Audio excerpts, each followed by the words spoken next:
सारा राज्य में अनेक देवी पीठरे पालित होइछि मकरमेला उत्सव।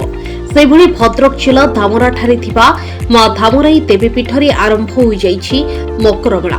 कहीं केते दिनरु धामरा कूଳରେ आराध्य देवी मां धामराई पूजा पाई आसुछंती।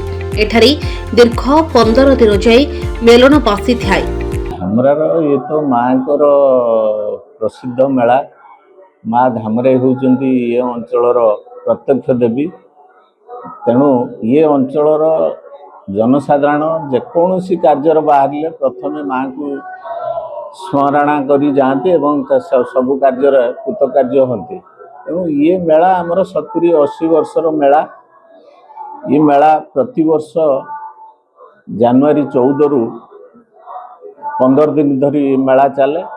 ये मेला पाई आमे 2 मास पूर्व आम कमिटी जो अच्छी आंचलिक कमिटी 85 जन सभ्यों को नहीं ये कमिटी अच्छी। ये कमिटी 2 मास पूर्व समस्त प्रस्तुति करिथाय। ए वर्ष भी आमे अधिक भक्त समागम होबो बोली आमे अधिक पुलिस फोर्स मगेइछु।